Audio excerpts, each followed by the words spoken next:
Bonjour, c'est fort, mais je m'appelle Younes El Ajami, je suis cofondateur de Rue Tabago. Rue Tabago, c'est une box à cuisiner 100% bio.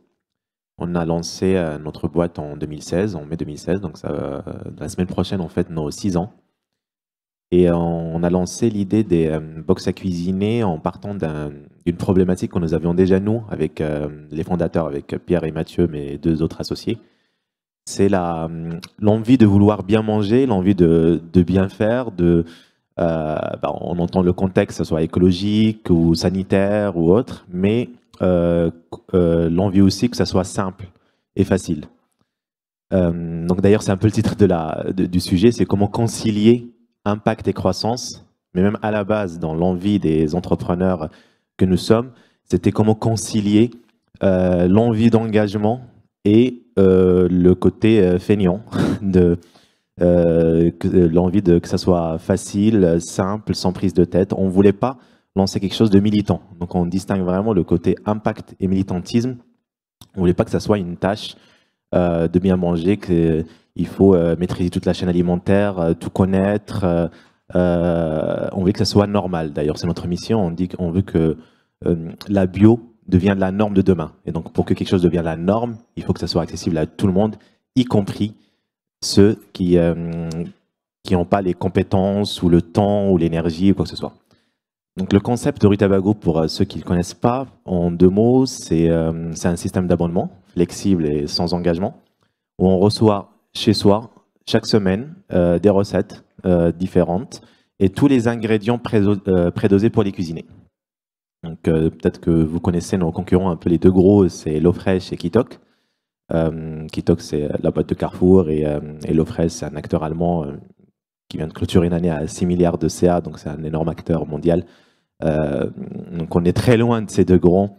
On arrive en 3e position en termes de taille, mais bien loin en dessous, parce qu'on n'a pas les mêmes moyens, les mêmes financements. On est une boîte, nous on communique sur nos chiffres en toute transparence, que ce soit à nos clients ou à la presse. Donc l'année dernière, on a fait 3,5 millions. Donc ça reste une petite boîte dans le marché.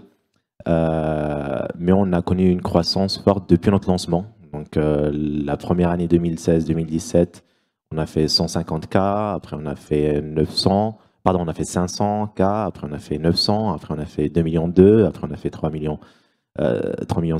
Et cette année, elle commence aussi avec une belle croissance, malgré le contexte et du bio et du e-commerce qui est assez complexe pendant ce premier trimestre. Mais de notre côté, ça marche toujours plutôt bien, on va dire. On voit qu'il y a un ralentissement de la croissance, mais on est toujours sur cette tendance, et ça a toujours été notre envie et volonté, c'est de pousser cette croissance-là. Parce que si je reviens à mon idée de comment concilier impact et croissance et comment la bio peut devenir la norme de demain, dans notre vision, on ne peut pas parler de normes si on peut parler d'impact, pardon, si il n'y a pas la question de la taille. C'est en fait quelque chose, nous, dans notre vision effectivement de l'impact, on pense que pour que ça change globalement, on n'a pas besoin d'avoir 100 personnes qui font parfaitement leur tri, qui font du vélo à 100% et qui mangent vegan et qui marchent tous les dimanches pour la marche pour le climat. On pense qu'il faut plutôt 90% des Français et des Françaises qui mangent une fois ou deux la viande seulement par semaine, qui essaient de faire les choses à moitié bien. Et c'est plutôt en faisant les choses à moitié bien, mais de façon massive, qu'on pourra changer les habitudes et changer les choses, que plutôt avoir une très petite minorité qui fait les choses parfaitement.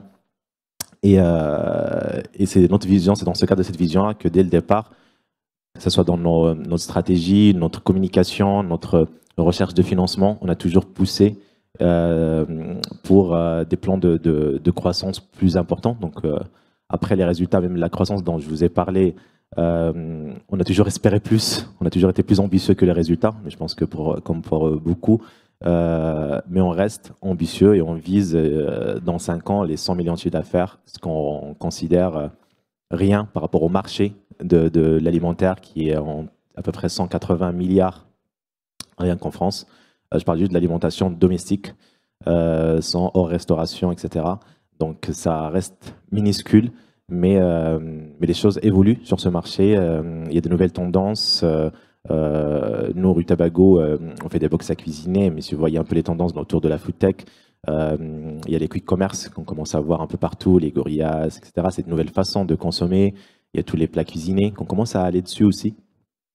Il y a tout le commerce alimentaire évolue très vite et le Covid a aidé à accélérer parce que plusieurs personnes n'osaient pas acheter de l'alimentaire sur Internet avant le Covid. Ils ont découvert qu'on pouvait acheter des produits frais sur Internet et les recevoir et apprécier leur qualité, etc. Alors qu'on avait une image vraiment très négative d'acheter de l'alimentaire frais sur Internet. On ne savait même pas, la plupart des Français ne savaient même pas que c'était possible. Nous, quand on a lancé Rue Tabago en 2016, la part des Français qui achetaient régulièrement de l'alimentaire sur Internet, c'était à peu près 1%. Aujourd'hui, on est à 10-15% des gens qui achètent de l'alimentaire sur Internet. Donc c'est énorme et c'est pas prêt de s'arrêter.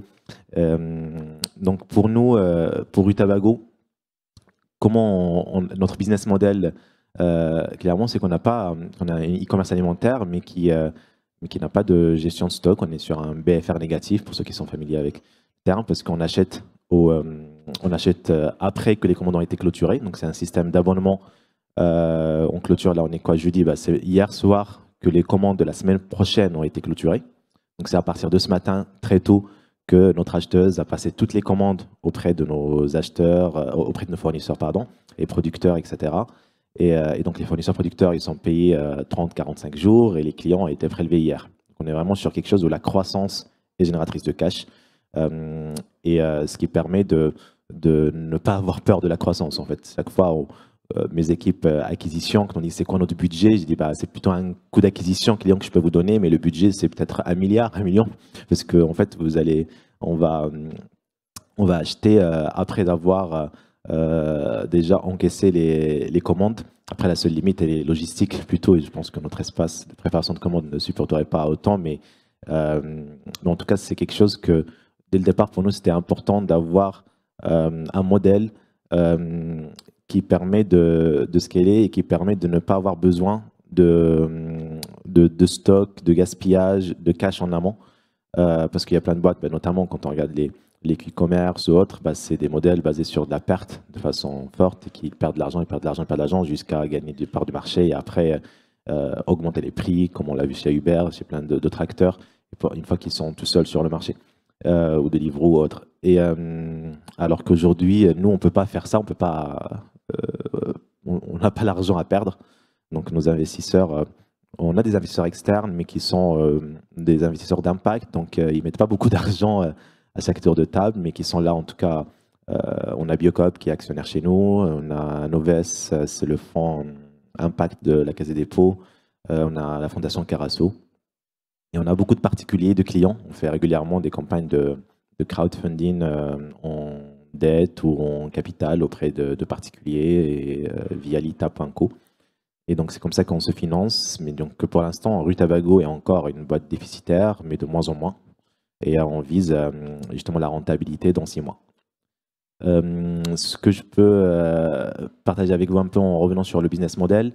Le système d'abonnement fait que la fidélisation et la rétention pour nous est clé, parce qu'en gros, on mesure nos KPI sur la base d'abonnés qu'on a à date.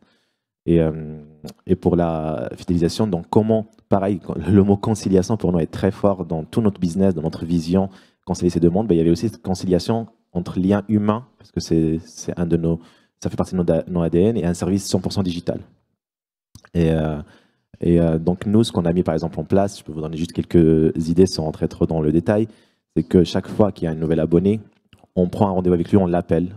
Parce que pour nous, c'est important qu'il entende une voix humaine et qu'il sache, même avant qu'il a un problème pour avoir notre service client. Donc pour nous, c'est super important qu'il ait un premier contact. Et d'ailleurs, c'est la chose, quand on demande à nos clients ce qu'ils apprécient le plus chez Rue Tabago, c'est presque avant les recettes, le bio, le service, c'est le service client. Donc c'est quelque chose qui en sort en premier très vite. Et presque les gens, c'est ça qui est important dans la fidélisation, c'est que plusieurs personnes, même quand il peut y avoir des soucis quand on travaille dans la food tech, et du coup dans la logistique, il peut y avoir des problèmes des délais de livraison, sur des erreurs sur la préparation de commandes. mais le fait d'avoir un très bon service client permet aux clients et à nos abonnés d'être plus compréhensifs parce qu'il y a un lien humain qui s'est créé. Alors que s'il avait face à lui qu'un bot ou une machine et tout ça, il va être plutôt dur, erreur égale sanction, et donc peut-être aller chez un autre concurrent.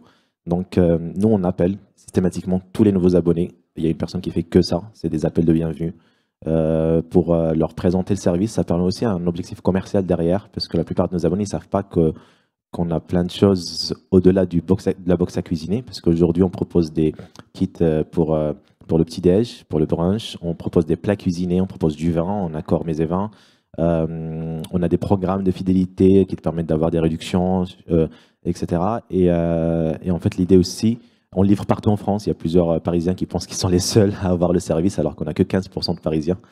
C'est vraiment un service qui marche beaucoup plus en province, dans les petites communes, parce qu'il y a moins de concurrence. Parce que tout à l'heure, je parlais des quick commerce ou des Fristy ou autres, ils sont que dans les grandes villes, dans les centres-villes.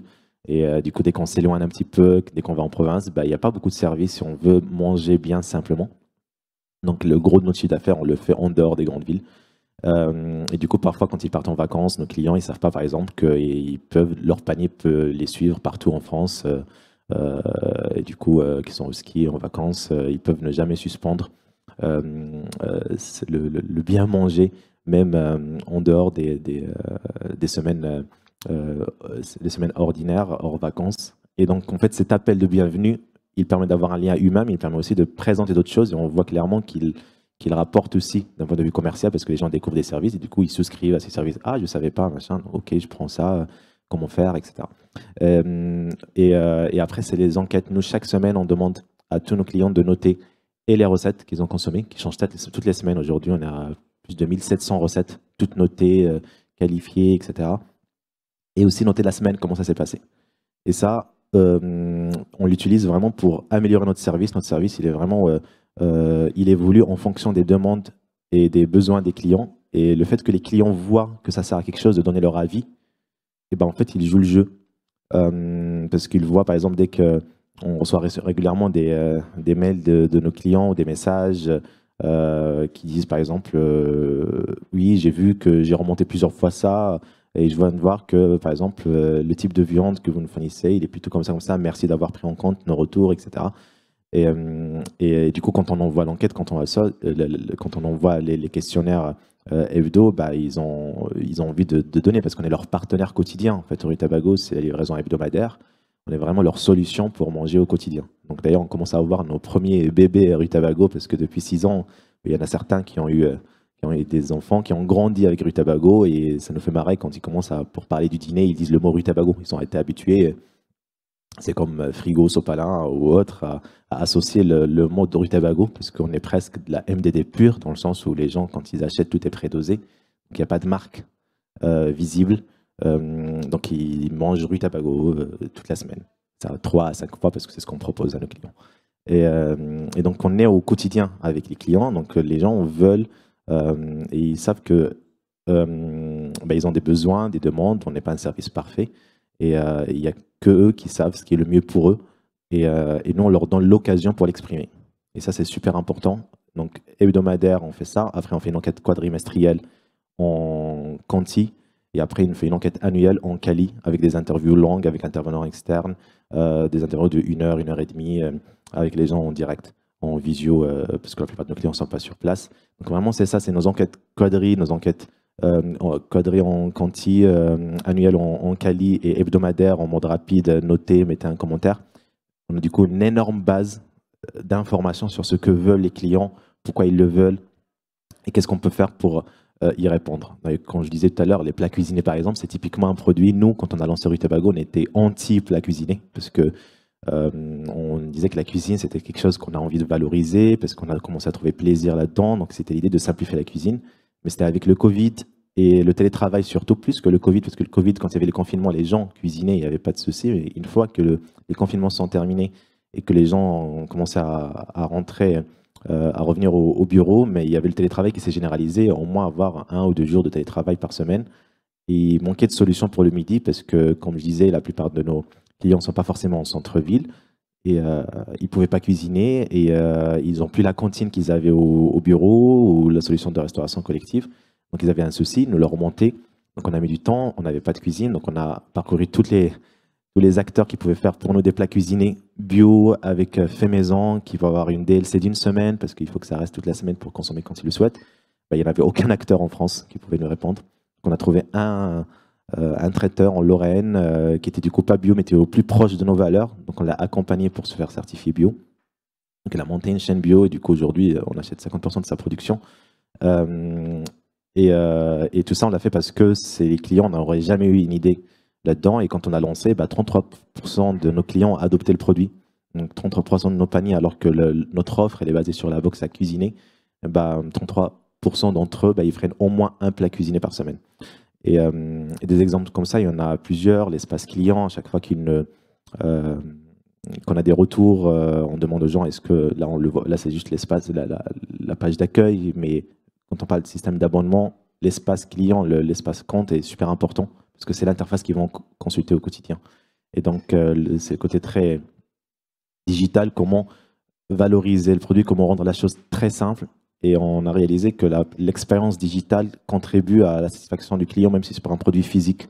Donc le fait que c'est simple de suspendre une semaine, de modifier une adresse, de choisir une recette, de consulter, de revenir sur un menu passé, de noter, en fait, le fait que ce soit simple, ça réduit la frustration à des moments où la personne n'a pas envie elle est pressée, etc. Parce que c'est aussi la typologie de nos clients. En fait, on est face à une clientèle des consommateurs qui ont peu de temps, qui ont envie de bien faire, etc., mais qui ont quand même très peu de temps, très chargé.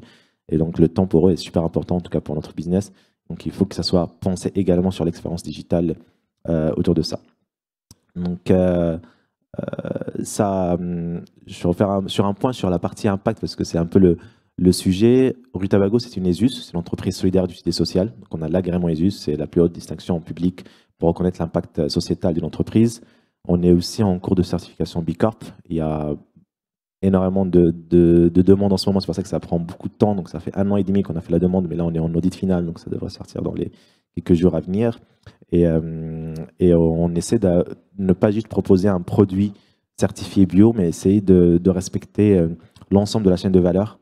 Donc par exemple, sur nos locaux, on va choisir Enercop plutôt que EDF, même si Enercop ça coûte plus cher. Même si on est encore déficitaire, on peut dire ok, ça c'est pas visible côté client.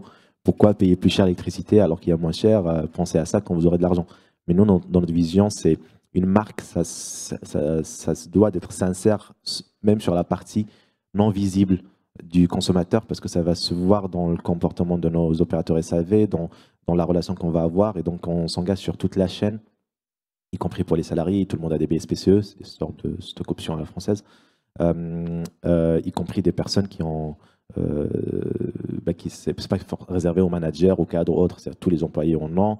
On a mis en place des systèmes de coaching avec des intervenants externes. On a mis en place ce qu'on appelle un peu un bar à coach. On a 4 coachs externes qui accompagnent tous nos salariés, y compris les débutants ou employés autres. C'est pas réservé aux managers ou autres. C'est que pour nous, il faut prendre soin. On veut prendre soin de la planète et de la santé de nos consommateurs via nos box à cuisiner, mais il faut prendre soin d'abord des employés, de nos fournisseurs. On ne fait aucune pression sur les prix, même si on est trop petit et on n'aura pas moyen de faire de pression, mais en tout cas, on essaie de faire confiance à ce que le fournisseur, le producteur nous communique comme besoin dans nos choix de solutions de financement, dans nos choix comme je disais, des énergies qu'on utilise, des prestataires de nettoyage.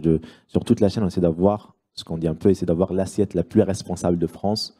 Mais en même temps, en parlant toujours de conciliation, il faut que ça ne séduise pas que les personnes qui cherchent des solutions responsables. Nous, notre grande satisfaction, c'est d'avoir quelqu'un qui déteste le bio, qui veut vraiment nuire à la planète, mais qui achète chez nous parce qu'il dit c'est tellement bon, simple, facile, donc je ne peux pas m'empêcher de consommer chez eux. Donc pour nous, il faut vraiment que le service client, le côté service d'ailleurs, c'est une des raisons pour laquelle Biocop a investi chez Rutabago, c'est aussi pour s'inspirer de le côté vision client. C'est le client qui sait ce qu'il veut et ce n'est pas la marque qui doit imposer quoi que ce soit. Elle peut convaincre par une vision, mais le comment de la vision, il doit venir du client et du consommateur. Et nous, en tout cas, c'est ça notre vision là-dessus et c'est pour ça qu'ils nous la rendent bien. On a un taux de rétention un des meilleurs sur ce concept sur le marché. On a une clientèle qui est très engagée. Chaque fois qu'on lance des campagnes de crowdfunding, bah, c'est nos clients qui financent aussi en partie. Donc c'est des gens du coup qui sont plus que clients. Bah, ils sont tout simplement, on arrive à la phase où on parle de communauté. Ils font partie de la communauté Rue-Tabago. Et le but, c'est vraiment construire cette communauté sur la base de pas que de la communication, mais vraiment par des actes. Donc c'est vraiment le service qui doit évoluer dans ce sens, le produit doit évoluer dans le sens des clients, le discours, toutes leurs remarques doivent être prises très au sérieux. Récemment, on a commencé à mettre en place même un nouveau système avec nos clients. Nous, dans le fonctionnement de Rue-Tabago, on a un copil de priorisation des projets, mais tous les projets de la boîte qui peuvent, certains n'ont pas forcément, sont pas forcément visibles côté client, ils peuvent être techniques sur l'IT ou sur la logistique ou autre. Et ce copil de priorisation, souvent, c'est des managers qui portent le projet et qu'ils doivent défendre. Et après, on note avec, ceux qui sont habitués avec du planning poker et autres, et on construit nos roadmaps comme ça. Donc aujourd'hui, on a un groupe privé Facebook avec nos clients, et chaque fois quelqu'un qui doit porter un projet, même s'il n'est pas lié, n'est pas visible côté client, ben, il doit le présenter d'abord aux clients et leur demander qu'est-ce qu'ils pensent et leur dire si vous devez m'aider à défendre ce projet auprès de l'équipe et des directeurs, qu'est-ce que je dois leur dire. Donc en fait, les clients jouent le jeu, clairement, parce qu'en fait, ils savent que tout est lié. Et c'est peut-être une meilleure gestion de nos infrastructures techniques donneront à terme un meilleur produit dans leur cuisine. Donc on essaie de les impliquer maintenant aussi dans le fonctionnement d'entreprise. Chaque fois, c'est à titre consultatif. Bien sûr, on a des visions à un moment donné, même là-dessus, on a évolué en fonction des clients, c'est qu'à un moment donné, on interdisait de prendre plus de 2 recettes de viande par semaine pour limiter l'impact carbone de la semaine. Donc à un moment donné, les clients disaient bah, c'est un peu frustrant de ne pas choisir plus que 2, c'est énervant, on comprend, mais il y a un côté psychologique qui nous énerve. Et donc on a essayé de réfléchir parce que c'est quand même notre vision, comment faire pour que l'impact soit moindre. C'est là où il y a concilier impact et business, parce qu'on a envie quand même que ces gens restent, mais on a envie de rester impact. Donc c'est là qu'on a mis en place. En fait, on a dit ce qu'on peut faire. Bah, les clients sont assez grands, il faut juste leur expliquer et leur laisser le choix. Donc on a mis en place à ce moment l'éco-score qui mesure l'impact écologique de chaque recette. Donc c'est un coût, parce qu'effectivement il faut souscrire à un service qui te permet de calculer ça, etc. Et après on a levé toutes les limites, les freins de choix de recettes, c'est que les gens peuvent faire ce qu'ils veulent, mais ils voient l'impact écologique de chacune des recettes. Donc ils voient quand il y a de la viande rouge, bah, c'est un impact plus fort qu'une recette végétarienne ou à base de poisson ou autre. Et donc on a mis ça en place, donc les clients, ça a levé leur frustration. Et sur le taux d'adoption des recettes végétariennes n'a pas du tout baissé. Donc aujourd'hui, on a 66% des recettes choisies sont végétariennes et 50% des recettes choisies, tout confondu, sont véganes même. Et alors qu'il n'y a aucune restriction, aucune contrainte là-dessus. C'est juste on demande de l'information et en faisant confiance, on demande d'imposer une vision, mais plutôt de l'expliquer. Et donc, pour nous en tout cas, pour Rue-Tabago, c'est complètement ça. Notre cœur et notre vision, c'est comment faire cette conciliation. Elle passe vraiment par l'accompagnement, la confiance. Le client sait ce qu'il veut, il est assez grand. Et après, on a quand même une vision des contraintes, mais il faut juste qu'on trouve un compromis qui maintient notre vision, mais en même temps qui va dans le sens de l'utilisateur final. Je sais pas, je pense que j'ai un peu trop parlé. Si vous avez des questions, des remarques, ben, n'hésitez pas. Je peux y répondre. J'ai pas.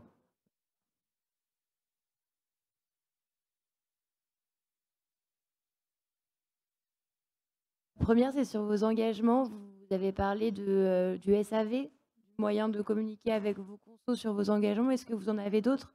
Est-ce que, je ne sais pas, c'est une newsletter par semaine qui parle de vos engagements? Enfin, comment vous communiquez? Sur quel touchpoint vous communiquez avec vos consos là-dessus? Et ma deuxième question, c'est un peu différent, c'est sur vos engagements. Est-ce que au niveau vraiment e-commerce, vous avez d'autres engagements sur, par exemple, un site un peu green ou sur les transporteurs? Est-ce qu'il y avait aussi des engagements vraiment e-commerce qui reflètent les engagements globaux aussi de la marque? Merci pour les deux questions. Donc la première, vis-à-vis de nos clients, on a effectivement le SAV qui a ces deux rôles. On le sépare presque, c'est pour ça qu'il y a une partie qu'on l'appelle même pas SAV dans notre organisation, qui est là pour gérer les soucis. Donc le SAV pour nous, c'est vraiment être là pour répondre, pour compenser les manquements qui sont liés à la logistique, tout ça, tout ce qui est associé au e-commerce. Et après, on a vraiment la partie proactive qui doit appeler les gens en amont. Donc ça, c'est le premier élément. Il y a ce groupe Facebook qu'on a créé depuis maintenant 1 an et demi, qui est privé et qu'on a appelé Nourrissons nos idéaux, et qui regroupe que les clients, c'est réservé aux clients, et dans lequel on partage notre actualité, on partage parfois des astuces, des bons plans, et surtout, souvent c'est souvent des clients qui vont poser une problématique. Est-ce que quelqu'un rencontre des problèmes de livraison en ce moment? Et les gens répondent, vous habitez où? J'habite à Nantes. Ah, mais moi aussi j'ai un problème là-dessus. Ah, moi j'habite à Bordeaux. Il n'y a pas du tout ça. Ils échangent entre eux. Et nous, ça nous donne aussi des signaux un peu de ce qui se passe dans d'autres zones. Parfois, c'est pas visible. On n'a pas la traçabilité de ce qui se passe partout. Et après, on a en newsletter. Pour l'instant, elle est pas si. C'est un point à améliorer. On l'a jamais fait de façon très régulière. Pendant le confinement, pendant le Covid, on avait une lettre hebdomadaire et qui était très structurée parce qu'on savait que les gens étaient chez eux, donc on donnait des astuces pour. On a beaucoup de parents, donc on donnait des astuces pour occuper ses enfants, etc., des idées. Et après, là, on est en train de changer un peu de la ligne éditoriale là-dessus, mais l'idée, c'est clairement, si on parle d'une moyenne, et en moyenne, on reçoit à peu près quelque chose d'une fois par mois en ce moment, mais de façon moins structurée, automatique, etc. Et on est en train de chercher encore, c'est quoi le meilleur moyen, quel est le meilleur contenu, parce qu'on s'est rendu compte parfois qu'il y a certains contenus qui finissent juste à la poubelle, ça n'intéresse pas, donc c'est un peu complexe, effectivement, de trouver le bon contenu qui intéresse, hors contenu commercial ou autre. Et après j'ai parlé effectivement des enquêtes, et souvent dans les enquêtes, ce que j'ai pas précisé, c'est qu'à la fin, on leur demande ceux qui veulent être contactés pour qu'on échange un peu plus, laisser nos mails. Il y en a beaucoup qui le font, et du coup, on leur envoie un lien Calendly pour réserver une réunion avec nous, et en fait, on échange en direct avec eux. On est toujours très dispo, et on leur donne juste, on ouvre, c'est plutôt dans le sens où on leur donne le moyen de nous contacter très facilement. Et prendre contact avec nous facilement. Et sur les engagements, sur la partie e-commerce, tout à l'heure, je parlais de l'atelier, etc., des énergies utilisées. Il y a la question d'emballage. On n'utilise que des emballages recyclables ou biodégradables, sauf quand il y a une question de sécurité alimentaire. Par exemple, la viande ou le poisson, il faut qu'il y ait un film plastique. Ça, on ne peut pas y remédier. Et pour la livraison, à Paris même, on livre en vélo cargo avec Olvo, donc c'est une coopérative de livraison écologique et socialement responsable. On livre, après, on a 4 transporteurs différents pour couvrir la France. Donc en dehors de l'Île-de-France, il y a un seul acteur en France, c'est Chronofresh, qui livre de l'alimentaire en frais, donc on n'a pas trop de choix. Mais en tout cas, on sait que, ça c'est ce qu'ils communiquent, c'est la compensation carbone à 100% de tout leur impact. Mais dès qu'on peut le faire techniquement, c'est là où je parle vraiment de conciliation à chaque fois. On essaie de trouver les meilleures solutions. Donc pareil, sur le volume, dans notre business plan, l'idée d'arriver, une fois qu'on est arrivé à un certain volume, on peut ouvrir un nouveau centre logistique dans le sud-est, parce que c'est là où il y a la deuxième concentration de nos clients, et aussi la première concentration de nos fournisseurs producteurs. Donc ça rapprochera les producteurs des consommateurs, mais c'est question de volume. Donc c'était un choix, soit attendre qu'on ait trop de volume et ouvrir un nouveau centre, mais on démarrera de zéro, donc c'est pas intéressant. Mais là, on le livre depuis Paris, donc l'impact forcément il est plus conséquent, mais on préfère faire ça et augmenter la taille des consommateurs sur place. Une fois qu'ils ont atteint un certain seuil, c'est là qu'on essaie d'optimiser la logistique sur place. Et depuis 3 jours, on livre maintenant aussi la Belgique.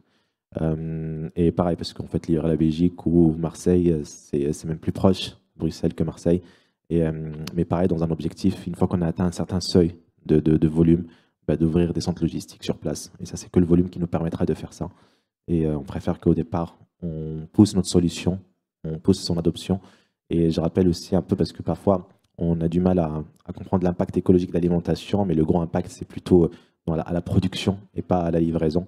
Je pense qu'à peu près 27-28%, c'est vraiment la façon avec laquelle on produit l'aliment. C'est-à-dire, est-ce qu'on utilise des pesticides, est-ce qu'on utilise des serres chauffées, etc.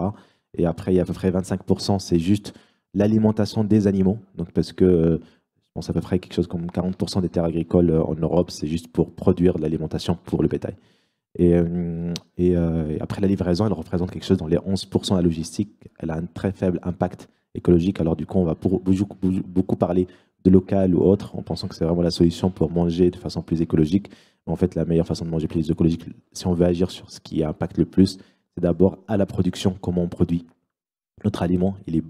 C'est beaucoup plus écologique de consommer une tomate qui vient du sud et qui a fait le trajet qui arrive pour arriver à Paris qu'une tomate parisienne qui a besoin de serre chauffée au pétrole, etc. Je ne sais pas si j'ai répondu à vos deux questions. Ce que j'aime vraiment beaucoup avec ce que tu viens de avec Rutabaga, c'est que on a vraiment ce bien manger qui est avant tout du plaisir et pas punitif. J'ai été sur ton site pendant la conférence et les recettes donnent super envie, quoi. Donc ça, je trouve ça super intéressant. Évidemment, tu as des objectifs. Tu parles de 100 millions dans 5 ans. À date, c'est combien de clients habituels Rutabaga? Aujourd'hui, les clients tout court, parce qu'aujourd'hui, même quand on suspense, c'est plutôt juste un clic où on dit je mets pause et les gens on voit chaque semaine qu'ils peuvent reprendre. Donc c'est juste que en gros, c'est soit des pauses d'une semaine ou deux ou autres, soit des pauses à durée indéterminée. Donc on a aujourd'hui 14 000 clients. Mais ceux qui sont actifs, si je prends actifs, c'est-à-dire ceux qui sont en train de commander cette semaine ou sur les 2 dernières semaines, on est plutôt à 2000, 3000 abonnés actifs, quoi, en fonction des saisons, parce qu'on est, tout à l'heure je disais qu'on livrait partout, même en vacances, etc. Mais on voit toujours quand même une baisse. Les clients, même abonnés, ils réduisent leurs commandes quand on est en vacances scolaires ou quand on est l'été. L'été, par exemple, on divise par 2 nos volumes de commandes, parce que même si on livre partout, les gens parfois préfèrent changer d'habitude aussi et changer de ce qu'ils ont l'habitude de faire. Et juste pour avoir une idée de comparaison, tu disais tout à l'heure HelloFresh c'est 6 milliards. Tu sais combien c'est, Kitok à peu près? Oui, les deux, ils font à peu près en France, parce que 6 milliards, il le fait dans le monde. Ouais. TikTok, il est présent que sur le marché français pour le moment. Les deux font, je sais que la somme des deux fait 100 millions Ok. en 2021. Ouais, donc c'est très ambitieux de vouloir faire 100 millions dans 5 ans, c'est chouette. Ouais, on est ambitieux, surtout, c'est plutôt la tendance, parce que même ces deux acteurs, si on prend HelloFresh et TikTok l'année dernière, qui faisaient 100 millions à deux, l'année d'avant, ils étaient plutôt à 50 millions, ils ont doublé l'année dernière, et il y a quelques années, il y avait 0 € Ouais, sur bien ce sûr. marché, c'est un nouveau concept, et surtout, ce qu'on voit, c'est juste que la France, dans la foodtech, c'est un marché très compliqué, parce qu'il y a un taux d'adoption qui est beaucoup plus lent comparé aux autres pays. Par exemple, là, les 100 millions qu'on fait en France, c'est exactement le même chiffre d'affaires que font les deux leaders en Belgique, alors qu'ils sont 5 fois ou 6 fois moins nombreux que les Français. Si on prend les Américains, on est à peu près sur 4% de la population américaine qui consomme régulièrement des kits à cuisiner. Donc ça fait, si on rapporte ça au marché français, on devrait être à plusieurs centaines de millions, voire déjà approcher le milliard. Et le seul acteur déjà Blue Apron, c'est un des acteurs américains, et il était déjà, il y a quelques années, il était à 1 milliard de CA. Donc ramené à la population française, on devrait avoir un marché beaucoup plus gros. C'est ce que communiquait Carrefour quand il a racheté Kitok. Il communiquait sur une estimation de marché à 1 milliard dans 5 ans. Donc c'est sur marché à 1 milliard. On espère porter 10%. Ouais. Et justement, tu parlais des acteurs comme Gorillaz, etc. Est-ce que ça peut être des partenaires ou c'est des concurrents? Bonne question. Sur le côté partenaire, on n'a pas creusé dans ce sens-là. Concurrents, aujourd'hui, comme je disais, on n'a pas beaucoup de gens dans les grandes villes, dans les centres-villes, et Gorillaz, ils se concentrent vraiment sur les centres-villes. Donc, et je pense qu'il n'ira jamais sur la livraison, parce que sa promesse, c'est livrer en 15 minutes. Donc, si vous habitez à la campagne, loin de tout, vous allez. Pour avoir discuté avec eux, ils y pensent, hein. Ah oui? Ouais. Ok. En fait, c'est parce qu'ils se rendent compte que le 15 minutes, finalement, c'est pas ce que recherchent le plus les gens. En fait, ils ont tendance à programmer. Je sais que je rentre à 19h, tac, Ok. et il est 17h et je le reçois à 19h. Donc en fait, la part de réservation sur les 10-15 minutes, Ouais. finalement, elle n'est pas si Ah, importante. intéressant. Ouais. Je savais pas ça. Donc, du coup, ça peut être un concurrent sur le côté. Après, moi, ce que j'ai souvent tendance à dire, c'est que nos concurrents sont plutôt les structures physiques qui sont installées, parce que quand on demande à nos clients d'où ils venaient avant, c'est rare qu'ils disent je consommais chez Kitok ou chez. En fait, c'était juste qu'ils faisaient leurs courses chez Monoprix ou Carrefour ou Biocoop. Et donc, en fait, toutes ces solutions aujourd'hui, elles prennent des parts de marché aux acteurs traditionnels. Et donc, il y a encore de la place à ces acteurs traditionnels. Comme je disais tout à l'heure, on parle de de 180 ou 190 milliards sur l'alimentation domestique.